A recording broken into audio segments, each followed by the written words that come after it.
Hi.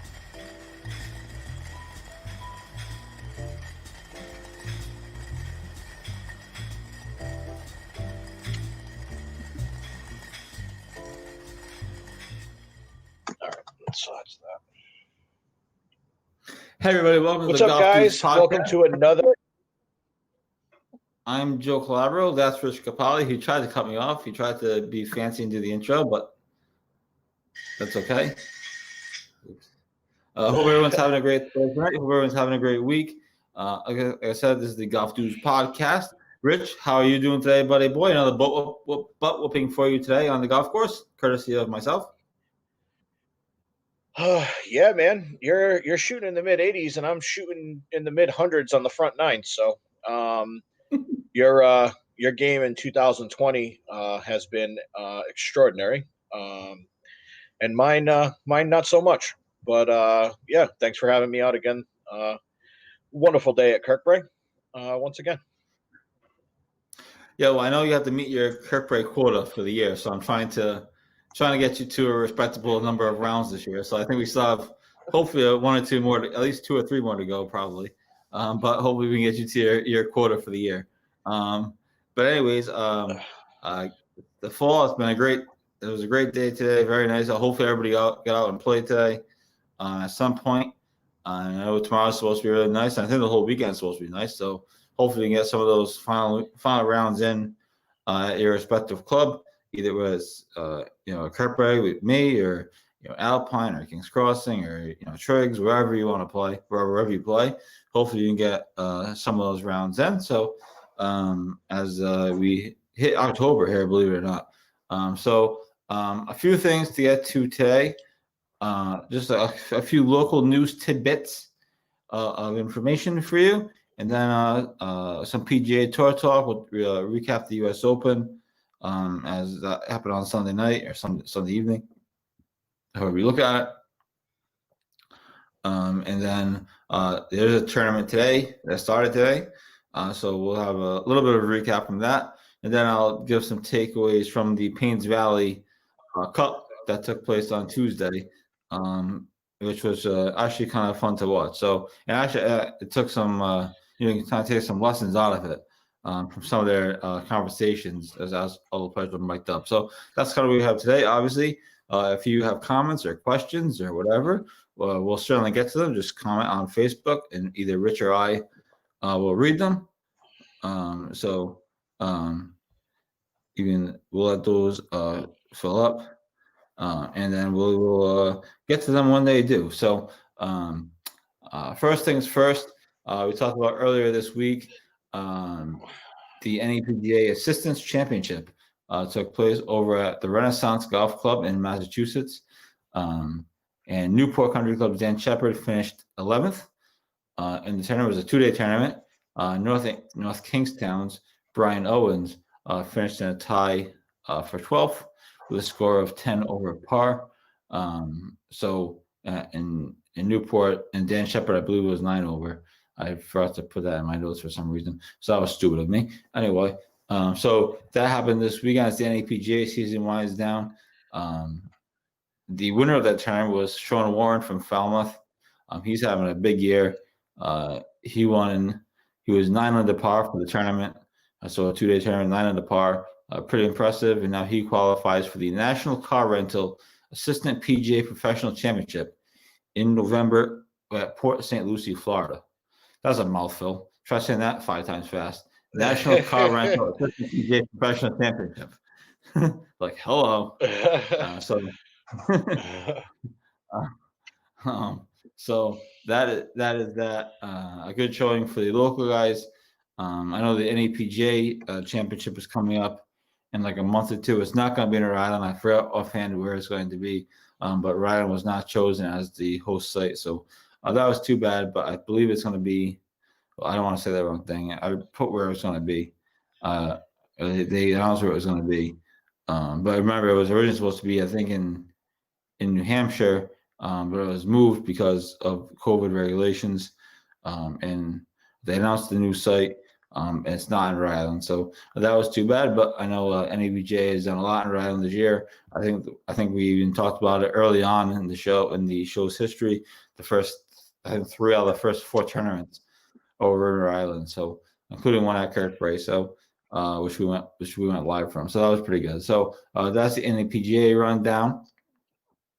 More local news. Earlier this week, very early on this week, we reported that Peter Angelone and Cosmo Minucci, I hope I pronounced his name right. I'm sure I did not. But That's they a won the fantastic Triggs name. member guest. Yes. Cosmo. Yes, that's a good name. I used to have a dog named Cosmo. Yeah. That's that. Anyway, so Peter Angelone and Cosmo Minucci won the Triggs member over this past weekend. So congrats to them. They had a 2-day score of 6 under par. That's 138. So they won by 7 shots. Oh, wow. So they would have beaten Bryson DeChambeau by 1. So they were competing in the US Open. So congratulations to them. That was at Triggs this past weekend. And then the other Triggs announcement, which I believe I posted today, the Triggs 4-ball is set for October 3rd. That was originally scheduled for September 27th. Those interested in signing up, as I put in the article today, can sign up at the Pro Shop or at the Pro Shop window. So if you're interested in playing that, it's 18 holes, medal play, best ball. And so those, if you're interested in signing up for that, there you go. The deadline, very important, the deadline to sign up for the tournament is Tuesday, September 29th at noontime. So just keep that in mind. And again, that is for the Triggs 4-ball. So those interested in wanting to play Triggs, it's a great time of year to play golf, obviously, as we talked about. So feel free to go with it. Feel free to sign up or call the Pro Shop, whatever you have to do to play that. A chance to win, a chance to compete, whatever it may be. So there is Triggs. Moving right along, like I said, there's not a ton of local news. Obviously, it's time of the off season or getting to the off season, but so we're just kind of moving along here. With the fall season starting, obviously it gets dark super early now. Golf courses and places are changing their hours, and so we're trying to keep you posted on hour changes and time changes for certain clubs. We posted about Harbor Lights. That Harbor Lights post was just for the clubhouse. It wasn't obviously golf course hours. That was just for clubhouse hours or restaurant hours, however you want to call it. And then, and so earlier, I think yesterday actually. Well, anyway, Buttonhole Golf Course, they announced new golf hours for the fall season. As we reported, the last round of golf at Buttonhole in Providence can go off at 5:15 p.m. and the last driving range bucket will be handed out at 5:45 p.m. So keep that in mind if you're looking to go to Buttonhole for to play 9, or if you're going for a practice session, whatever it might be. But the last golf round from here going forward can go off at 5:15 p.m. and the last range bucket will be handed out at 5:45 p.m. So just keep that in mind. So If depressing. you are looking to those places, it is very depressing as the days get very short. But that is that. That's kind of, I'm not gonna lie, that's kind of all I got for local news. We can get into a lot of other things as well. But Rich, do you have any local news on your end regarding King's Crossing or anything else for that matter? Oh, we should remind people too, because we're actually playing in it. We should remind people of the Valley Tournament at Valley to benefit breast cancer. That is October 12th. I'm not sure if it's full yet. I reached out to Valley the other day, and they actually got back to me. I showed them the link to our story, and they said thank you very much. And I said, that story got good traction for us and for them mostly. And so I'm not sure if it's full yet, but if people are interested in playing in that Valley Tournament October 12th, I believe it's a 12:30 shotgun, and it's a scramble. So there's no pressure. You don't have to play your own ball. You don't have to worry about shooting your own score. Just go out, have fun, have a few drinks, Yep. and whatever else. But we should remind people, and perhaps I'll reshare the article over the weekend, maybe, Rich, and perhaps you can too, just to remind people that it's coming up again. I'm not sure if it's full or not, if they're looking for people. I'm not 1,000% sure what the status is, but it never hurts to call. So that chance to benefit breast cancer is October 12th at Valley. I think it's like $75, if I'm not mistaken, to play Valley. Yeah. So Yep. a great opportunity there. And again, like I said, I will reshare the article over the weekend, and perhaps Rich, you can do the same, just to help spread the word. King's Crossing, what do you have going on at King's Crossing? I know that there's that par 3 tournament coming up next weekend, October 3rd. Yep. What else is going on in your news end of the world? Not much. Yeah, I was going to before you said it. Yeah, plug that Valley tournament. Super excited to pretty much not really end the golf season, but put a draw on the close to golf season eventually. Playing at a stellar Rhode Island course. Like I told you today, I've actually, as much golf as I play a year, I've never played at Valley before, which is absolutely crazy. So I'm super pumped to play that. Also, guys, get your foursomes together so we can, maybe have a little side action with the golf dudes. I know me and Joe are playing with my dad and our buddy Jim. Let us plug us in the comments. See if you guys are getting any foursomes together, even twosomes. Maybe we can get a little side action going for the scramble. But yeah, that on that note, with the charity, the King also, we already told you guys, they're having a par 3 tournament on the 3rd. I believe that's a Saturday.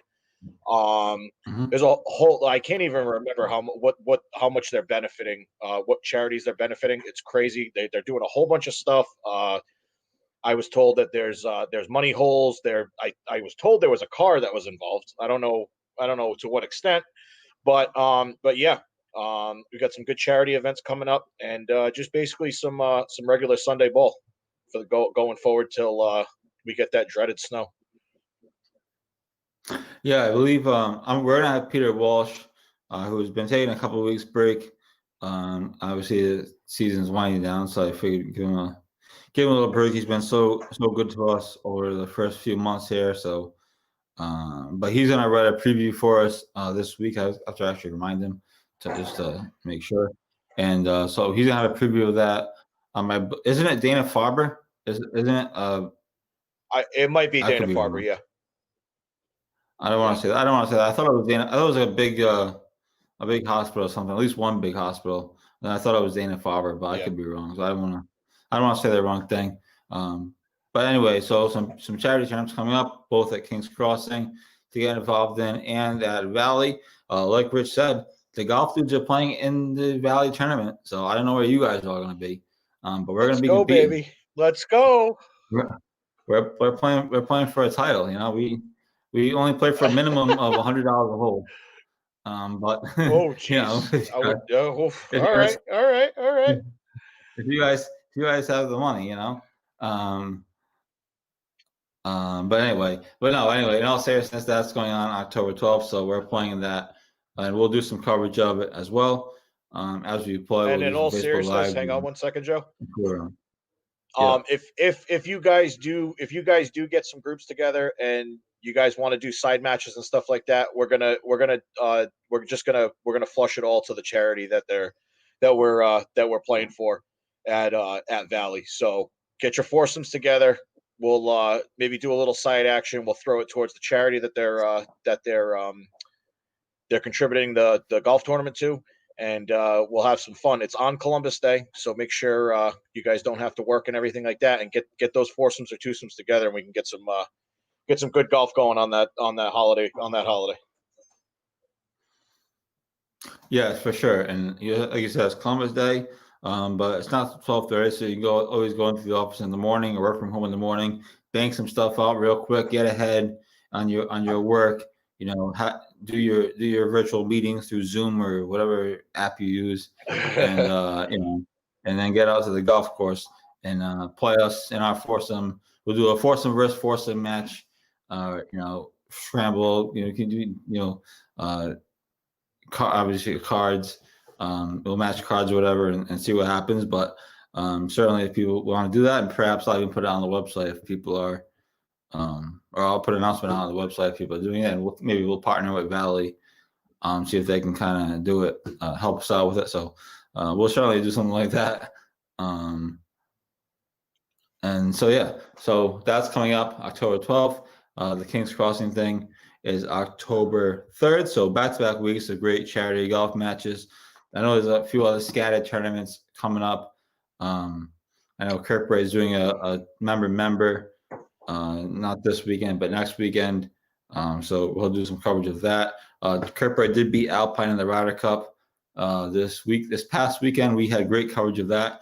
Those articles did really well, and I just happened to be in the right place at the right time, and I actually got the winning putt on video, and I literally just happened to be literally in the right spot at the right time, just following the matches, and I ended up getting the Ryder Cup sealing putt on video, and you can watch that on our website. And then on the 16th hole, Nick Matuk, a Kirkbray member, made about a 10-footer for a par to win his match and also seal the Ryder Cup. So that was actually pretty cool. And honestly, it really all was just luck on my part. Just half of news reporting, half of sports reporting or whatever is just being in the right place at the right time most of the time. So I just happened to be there, and it could have ended at somebody else's match because another guy was 6 up through 12, and they were playing the 13th hole, and Nick's match ended just before his match ended. If Nick had lost 16, the other match probably would have sealed it. So it was kind of a confluence of events and a little bit lucky. And sometimes that's all it takes. And believe me, I've seen it, not just from that, but just in general. Just right place at the right time, and you got a cool video. So that was cool. Congrats to Kirkbray. It was never really that close. But it's always a great event and great food and great people, both at Kirkbray and at Alpine. So it was great to see some of our Alpine friends. And, it's obviously it's all friendly, but obviously it's pretty competitive. And the Alpine guys, after the matches on Sunday, they could not leave. They couldn't leave fast enough. And they all kind of, a lot of them stayed, but obviously, it sucks to lose. We have these conversations all the time, but it's always a great event. I miss my friend Jack Craven, who wasn't there this year, as he is in the hospital. He's been in the hospital for a while, battling cancer, and he messaged me the other day. He's trying to fight, and he's obviously an older guy and with COVID and stuff. So I really missed him, seeing him there every year. I mean, he's like Alpine's mascot, and he's been super supportive of Golf News RI and what we're trying to do. So shout out to him. We missed him this past weekend. Hopefully, we'll see him next year. But I know he's fighting and doing the best that he can. So shout out to my friend Jack Craven. So that's the local stuff. Thanks to Tina Signori for watching.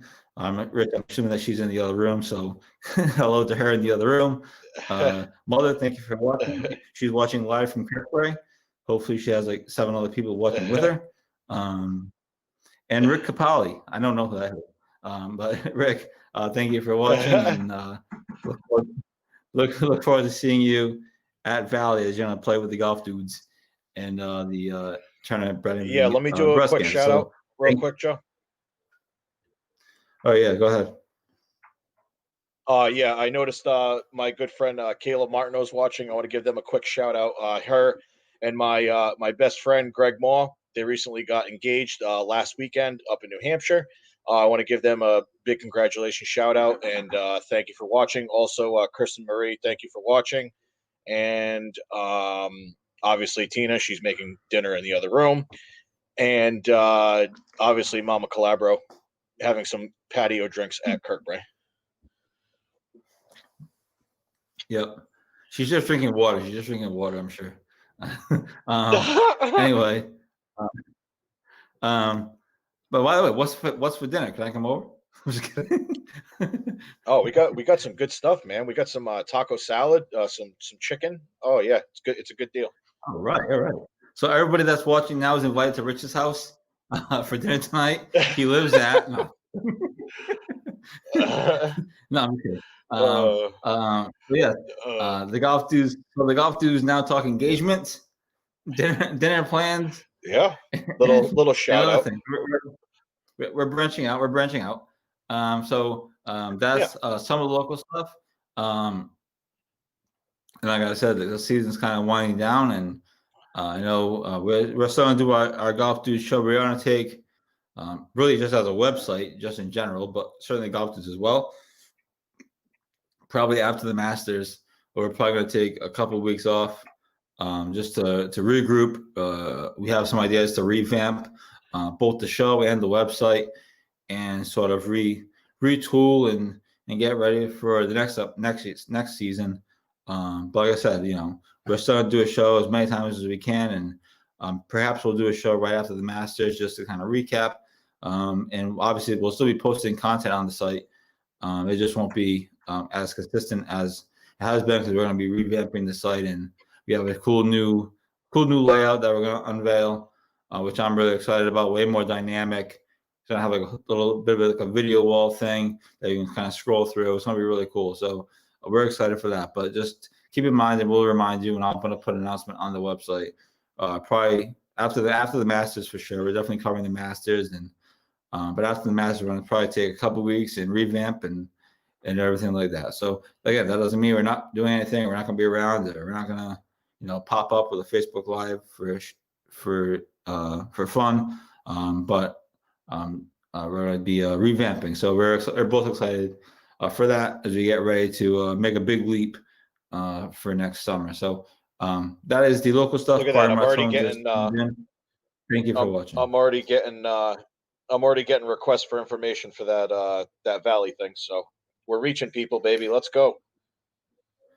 Okay. So yeah, if you guys have just off of that, Kristen Marie says hi, Rich, with a red heart. Ooh. Yeah, I got fans out there, Joseph, if you can believe it. I can't believe it. If they only saw your golf game. Anyway. Good Lord. I'd have no friends. Well, you are paying me big bucks to be your friend, so that's. I guess. Yeah, right.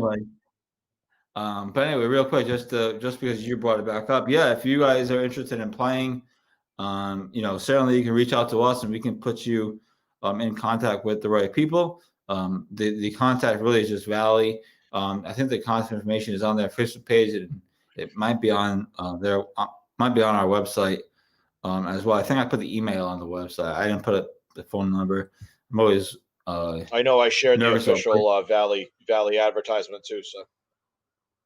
Yeah, you can find our Rich's Facebook page, and you also find information in our article on the website, which, like I said, I'm going to reshare. But we'll certainly put you in touch with the Valley if you're interested in playing, and that is October 12th. And again, it's a 12:30 shotgun. I think it's $75. So, and it all goes to a good cause. So, but yeah, certainly if people are interested in playing, we can certainly help you out with that. So, on that note, that's kind of the local stuff. We did mention the King's Crossing tournament on October 3rd.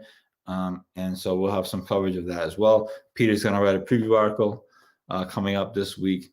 And so we'll have that for you as well. On the Pro Tour circuit, because there is still PGA Tour golf going on, believe it or not. The U.S. Open happened last week. Let's start with the U.S. Open and then work our way forward, because obviously more people care about probably the U.S. Open than about today's tournament, and rightfully so. But just your general thoughts on the U.S. Open. Obviously, DeChambeau won pretty easily, and now people talk about how he's changing the game. So, what were your thoughts on the U.S. Open, on Winged Foot, on any of the above? Yeah. So the initial thoughts were that the superintendent of Wingfoot was really pissed off on Thursday because we had, I don't know, what, eight guys or so under par to finish the day on the first day, and then legitly the course bared its teeth. It was absolutely savage Friday, Saturday, and obviously on Sunday. DeChambeau ended up being the only guy under par on Sunday to absolutely cruise to a victory. I mean, Wolff wasn't even close. He played good golf, but he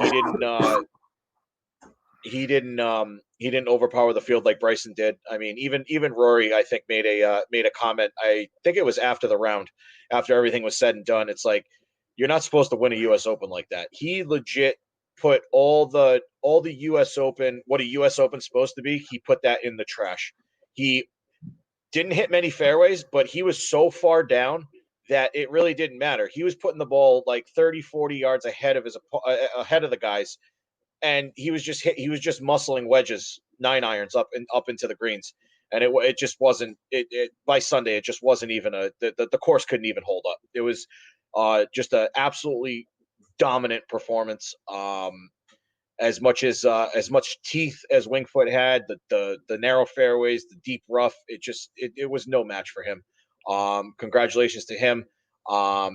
And it was a pretty much a masterful performance. That's pretty much all I have to say. Really can't say anything else. Do you think his style is going to change the game? They were talking about how, Tiger changed the game in the 90 or the 2000 U.S. Open or whatever, and the Masters and everything. Do you think Bryson DeChambeau's style and what he's been doing with his body and how far he hits the ball and everything else, do you think that could change the game or revolutionize the game, similar to what Tiger did back in the late 90s or early 2000s, whatever it was? Yeah, absolutely. It's getting to be to the point where there's probably like 4 or 5 guys that are just single-handedly just distancing themselves from the field. You got Bryson, you got Matt Wolff, who for his body style and his swing can absolutely pipe the friggin' ball. He was on some holes he was past Bryson. He was out driving Bryson by like 20, 25 yards. You got Bryson, Matt Wolff, obviously Dustin Johnson, and Rory, who's one of the purest hitters of the golf ball on tour. He can roast it 320 on a bad drive. Those 4 or 5 guys are quickly distancing themselves from everybody else. So what I think you're going to see is, especially with what happened at Wingfoot, I think that there's going to be a dialing back of the golf ball, and maybe tweaking of equipment too. I don't know. I just like Rory said, you're not supposed to win a U.S. Open and be that dominant. You know what I mean? Especially with how much they were saying how much teeth Wingfoot had. So I think changes are coming. It'll probably won't be this golf season. It may not be next golf season, but there are definitely changes in the future that are going to be coming. Yeah, it'll be interesting. I mean, I don't know if people are going to be willing to put on the amount of weight and muscle that Bryson is putting on, but a lot of these guys hit the ball that far or close to that far anyway. So that will be interesting. Or are assuming that he keeps winning now, right? I mean, he has to. My thing with DeChambeau was with his new thing, right, is that he's got to win, right? So now he's won a tournament earlier this year. I forget what tournament it was, but he won one of them, and then he won the U.S. Open. So he has to. I know Mario made a comment. I'll get to it in a second, but in my opinion, and he has to keep winning, right? This can't be a one and done. Tiger did it, but then he kept on winning. So it forced people to change. Yeah. If he wants people to change, or if the golf game is going to change, he's got to keep going. That's just my opinion. One tournament is not necessarily going to, change, revolutionize the game. If he keeps on winning now, if he goes and say he wins the Masters or something, or say he wins a bunch of times next year, then I think people are going to look at it and say, okay, we have to change. But I'm not sure if just this one win, like everyone was talking about afterward, is going to revolutionize the game of golf. Tiger revolutionized golf because he kept on winning. So I think that's part of it as well. And my whole thing is, especially with this this win in the U.S. Open, it's one of the most prestigious trophies that you can win in the sport. I love the fact that this directly goes at Brooks Koepka, who was talking all that crap about how he needs 2 more for a 6-pack as far as majors. Obviously, he has the U.S. Open, he has the PGA, all that stuff. I love that Bryson's getting on board. 2 of the biggest guys, 2 of the bigger hitters on tour. I love that that U.S. Open win was a direct shot at Brooks. Not that I dislike Brooks, but Brooks is trying to bully Bryson a little bit, saying that he has no significant tournaments, and now, I think he's well on his way, and that's a little bit of a gut punch to Brooks. I'd saying, oh shit, he's coming, and his style of play is going to dictate how he contends with somebody like Brooks. Mario Martone, again, thank you for watching. Mario watches every week. Also, a quick shout out to Mike Collin for watching. I hope that you are doing well. Mario says, DeChambeau, who likes him? Someone just slapped that dumb head off his head. Charlie Hoffman, always glove on the board, has some interesting comments about him. And don't talk about my friend Brooks. Well, it was funny. So we posted. It wasn't that funny. So I posted the Bryson DeChambeau story right after the U.S. Open went up, and actually Peter McBride, who I'm friends with on Facebook, he's still a great golfer today, but he was a great player back at Providence College, and he's won a lot of amateur tournaments, and he said that DeChambeau stayed with him when DeChambeau came up here to play the Northeast Amateur, and he basically said that DeChambeau was kind of a jackass. So that was years ago, not that long ago, but a few years ago. So I don't know what that's worth, but that's coming from somebody that who DeChambeau stayed with during the Northeast Amateur. Charlie Hoffman, August Glove. I'm not really sure what that's about. And I would still take Brooks Koepka. He has some weird off-color gloves. I would still take Brooks Koepka over Bryson DeChambeau. But yeah, so that was kind of interesting. DeChambeau won the U.S. Open. But hey, Rich, there was a tournament today. Yeah. What happened? What happened in today's tournament? You wouldn't think there'd be a lot of big name players in it, and there's not. But there are a few good names: Charles Howell, Mario's guy, Charlie Hoffman, Graham McDowell, Henrik Stenson in his 35-1 odds. Some interesting names in it. Again, not huge names, but there were definitely some big names. There's some crazy back in the day names that came out of nowhere. We got Ricky Barnes. Like, where the hell has he been? Ooh. He's sitting tied for 7th at 5 under. Sean O'Haire tied for 7th at 5 under. Like, who are these guys? These guys are like from my childhood. Charlie Hoffman's at 3 under, and your boy 35-1 Henrik Stenson's 5 off the lead at 2 under. And like I said, Sepp Straka and Scott Harrington and Hudson Swafford, they're all tied at 7 under for first place. Like I said, not much going on. I'm. And McCumber too. Yep. Tyler McCumber. Yeah. Sorry. I'm not really going to give you guys a betting odds this week. It's just it's a weak field. I get all my information from the sportsbook for our Rhode Island Sportsbook. You guys can go take a look at that. I just don't think it's really that big of a get for us at this point, especially the week after the U.S. Open. But yeah, there's your leaderboard the week after the U.S. Open. All right, so other guys that are playing, Joseph Bramlett, he's at 6 under. He played in the Northeast Amateur, so if you're looking for local, I always look for the local tie. And how about the story of the day? Kelly Craft no relation to Robert Kraft. He had a walk-off hole-in-one today on the 18th hole. Apparently, the 18th hole is a par 3, unless I don't know if he maybe started on the front nine or started on the No, back nine, it was a rather. par 3. I'm not sure. A walk-off hole-in-one. How about that? Talk about going to the clubhouse with a hole-in-one. That's pretty good. But yeah, so Yeah. a couple of big names are playing. Like Rich said, Hoffman, Charles Howell III, Graham McDowell, Stenson. Can we just talk about Stenson for a second? What happened to his game? Because I texted you last night. I said You texted me that the other night. 35. I said Stenson is 35 to 1 odds. I couldn't believe it. I thought I like misread.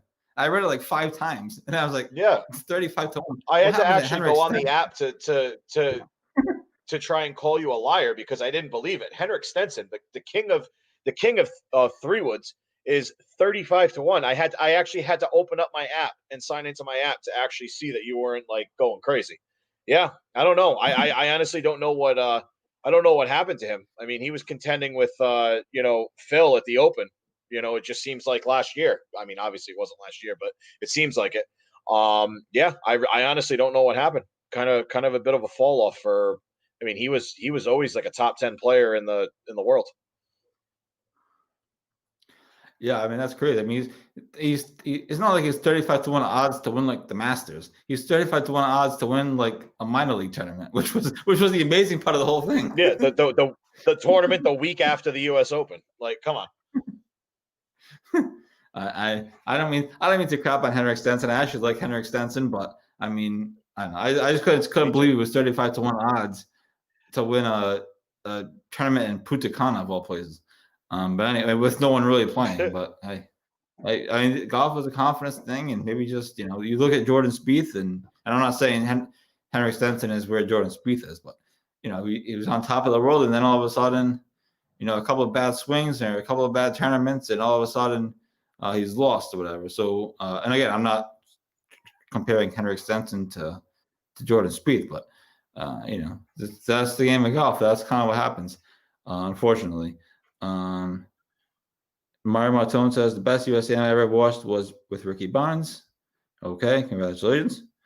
Rich should do a segment on betting arbitrage. Interesting stuff. I don't know what arbitrage means, but okay. And do a story on how Stenson lost his local club championship. I don't know that for sure, but I will look it up. And if it's something recent, I will do a story on that. Anyway, my mother says Stan Bluke is watching with us at Kirkbride. Matty Lopes is watching with us at the club as well. Stan Bluke, shout out to Stan Bluke, the legend. It was great to see you today. Hopefully you kept the course record intact. And Matty Lopes, hope all is well with you. So thanks to everybody for watching. Last few minutes here of the Golf Dudes podcast. And again, thanks to everybody for watching. We've had pretty consistent viewership throughout the year. Obviously, these things kind of go up and down, just with any other radio show. But we've had pretty consistent viewership. And so thanks to everybody for watching. Real quickly, I know you didn't watch a ton of it. You saw some of the highlights, which is enough. I was curious on your thoughts on the Paynes Valley tournament that happened on Tuesday. Featured Tiger Woods and Justin Thomas against Rory McIlroy and Justin Rose. Tiger Woods and Justin Thomas won the tournament. And as we posted today, because I'm interested in this golf, media, the business side of it.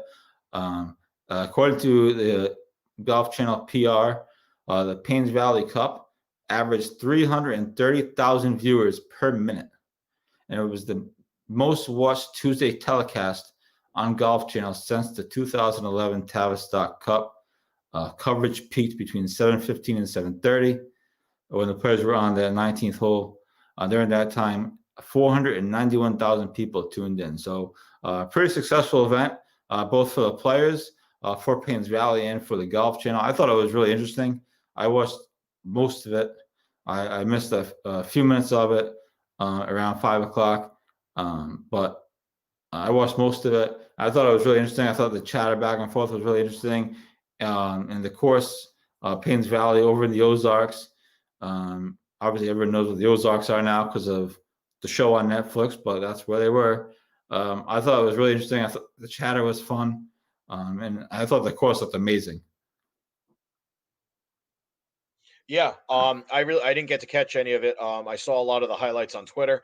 Yeah, the course looks awesome. That 19th hole is incredible. It's in that little bowl, the rock bowl, if you will. Island green, like sawgrass almost, about 120-yard shot. Just fantastic. I did catch some of the comments, the chatter between JT and Rory and Tiger and Rory and Tiger and JT. I think they on off weeks, if they're up for it, I think they should definitely start doing more of these charity matches. I know after the COVID break, they were doing charity matches on Wednesday, nine hole matches on Golf Channel and stuff like that. But I would not mind seeing some of the some of the stars doing a little charity matches on the side, whether it be on the weekend or maybe on like a Wednesday or something like that. I definitely would love to see that, especially if it's promoting charities and maybe promoting their own courses and stuff like that, course design stuff like that. But yeah, um, I wish I could see it, but I was at work. But yeah, it looked like a lot of fun. I saw Justin Rose hook that tee shot into the woods, and everybody giving him crap about it. The whole dominoes thing with Rory talking to JT, that was pretty funny. So yeah, the chatter part of it is great. I don't know how well it would work in the actual tournament setting, especially with the way JT likes to drop f bombs for the live mics. But I like it, but I know NBC doesn't like it. But yeah, definitely need to do more of those uh, style tournaments. Yeah, no, I thought, well, it would never work on an actual PGA Tour event. It's too competitive. There's too much money on the line, and guys aren't gonna, guys. You've seen that they've tried it, and it's not really gonna work. We talked about this early on in the COVID stages of sports. We're trying to the president we mic'd up, and you wouldn't get anything out of it. Not like this. I thought one thing that was really fascinating to me, and it's almost, the guys were talking back and forth about what they do, and early on, I think it was on the first hole, just Tiger was asking Justin Rose about Rose's swing and how he's changing his swing, and Rose was literally demonstrating how he was changing his swing and what he had to do, and Tiger was just watching in fascination. I thought that was really cool because that's the things that we do. We always talk about our swings, even though our swings suck, but we always talk about it. And so I thought that was really interesting. I know the tournament's being replayed in December. So you have a chance to watch the whole thing. It is really kind of worth watching. Some of it you can do without, but the chatter is kind of cool. And then later on in the tournament, I think was it Justin Thomas? Thomas was asking Rory about his putting, and Rory said that on short putts he picks a spot like 3 inches in front of the ball, and that's his target. But on long putts, he picks a spot up to 3 feet in front of his ball, and that's where he aims. So they're literally picking spots like seeable spots. You know what I mean? Like, how we always go walk up and say, aim at this brown spot over here, or aim at this, whatever it is. And that's I thought that was really fascinating to listen to. 3 inches on short putts for Rory, and he said approximately 3 feet on longer putts. So I thought that was really cool. But so there was definitely parts of it that were really worth tuning into. Just guys talking about their game and what they're trying to do. So I thought it was really well done. Obviously, viewership exploded for the Golf Channel, so congrats to them. And so I'm sure there'll be more of them down the road. Caitlin Allen, thank you for watching from downstairs. Myra Martone says, surprised I had time to watch. Sassy is time consuming. Well, who says I can't? Who says I can't work and watch TV at the same time? Nick Boulis is also watching. Nick, thank you for watching. It's nice to wave to you today at Kirkbride. So we have a minute or two left. We talked about a lot of the pro stuff, talked about everything. Maybe.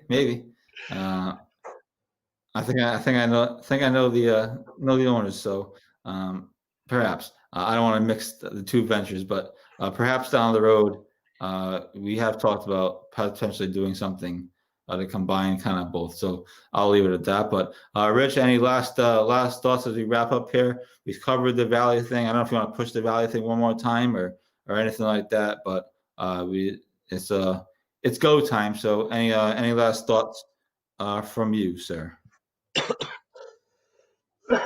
No, I'm good. Good luck to all the people playing on this weekend. Yeah, and hopefully we'll see you all you guys at Valley on the 12th.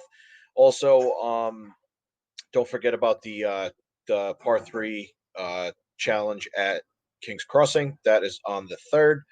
Other than that, that's all I got for this week. Awesome. All right, everyone. Thank you so much for watching. Mario, as always, thank you for watching. Nick Bula, thank you for watching. I'm sure I'll see you around this weekend. Caitlin Allen, I'll see you in 2 minutes. Thank you for watching. Muller, thank you for watching. Don't party too hard at Kirkbury tonight. Stan Baluk, thank you for watching. Love you. Maddie Lopes, hope you're doing well. Thank you for watching. Mike Collins, thank you for watching. Kristen Marie, thank you for watching and saying hello to Rich. He appreciates it. Tina, thank you for watching from the other room at Rich's house. Rick Capali, thank you for watching. See you in a couple weeks. And Corey Monotone, thank you for watching. Thank you to everyone for watching. We'll be back next week. As I said, after the Masters, we're going to take a little bit of a break, revamp the show, revamp the website. We have a lot of cool plans for it and a lot of cool things we want to do going forward now that we kind of have our feet on the ground a little bit. In the golf media world. And so we'll be doing that, but obviously that's down the road. So thanks everyone for watching. I hope everyone has a great weekend. Stay tuned to Golf News RI all weekend long. We'll have coverage of everything going on. And any questions you have, if you're interested in the Valley thing, Rich or I can certainly get you in touch with the right people. So feel free to reach out to us. We're always responsive on messages. I usually respond within 10 minutes. And certainly the page also responds within relatively quickly. So feel free to reach out if you're interested. And like I said, if everyone's playing and you want to do something, we'll do a foursomes match or something like that. We'll match cards or whatever the best way to do it is. So try to race online. So and we'll even put it on Facebook Live. But yeah, so thanks everybody for watching. We love you all. Stay tuned to us all weekend long. Have great content coming up. And yeah, have a great Thursday. Have a great weekend. And we will see you next week. Same bat time, same bat channel.